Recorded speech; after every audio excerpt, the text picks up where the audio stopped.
દૈનિક બાઇબલના વાંચનો. તારીખ 22 જૂન 2026, સામાન્ય કાળના 12મા અઠવાડિયાનો સોમવાર.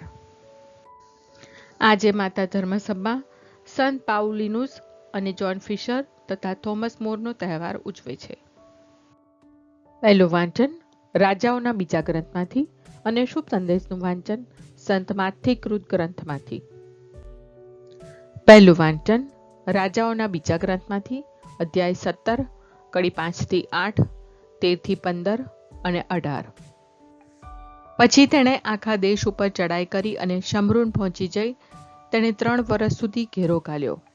હોશિયાના અમલના 9મે વર્ષે અશૂરના રાજાએ શમરૂન કબજે કર્યું અને ત્યાંની વસ્તીને અશૂર દેશવટો દીધો. તેણે તેમને હલહ શહેરમાં, ગુઝાનમાં આવેલી હાબોર નદીને કિનારે અને માધ્ય દેશના શહેરોમાં વસાવ્યા.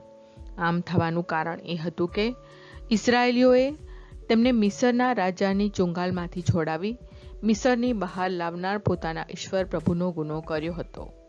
તેમણે બીજા દેવોની પૂજા કરવા માંડી હતી અને તેમને સ્થાન આપવા પ્રભુએ જે પ્રજાઓનો પ્રદેશ લઈ લીધો હતો તેમના રીતરિવાજો પાળવા શરૂ કર્યા હતા.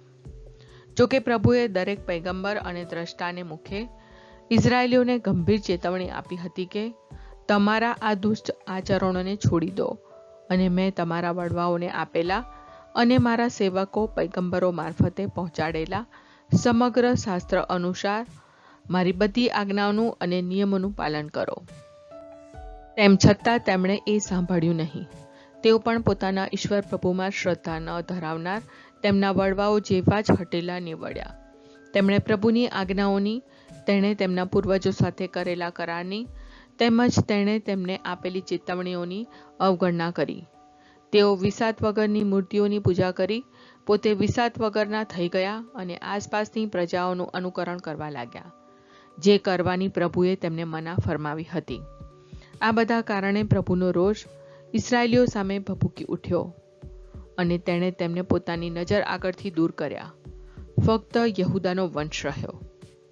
આ પ્રભુની વાણી છે, તે આપણો આધાર છે. શુભ સંદેશનું વાંચન સંત માથી કૃત ગ્રંથમાંથી અધ્યાય 7, કલમ 1 થી 5. કોઈનો ન્યાય તોડશો નહીં, જેથી તમારો પણ ન્યાય નહીં તોડાય. જેવો ન્યાય તમે તોડશો તેવો જ ન્યાય તમારો પણ તોડાશે.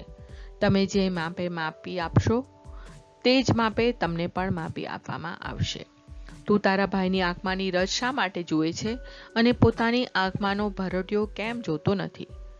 તારી આંખમાં ભરડિયો હોય ત્યાં સુધી તું તારા ભાઈને શી રીતે કહીશ કે લાવ તારી આંખમાંની રજ કાઢી આપું?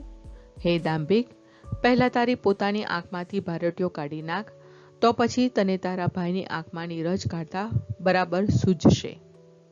આ પ્રભુની વાણી છે, તે આપણો આધાર છે. પ્રાર્થના.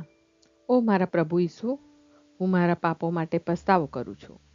મારા પાપો માફ કરો. મારા હૃદયમાં આવો.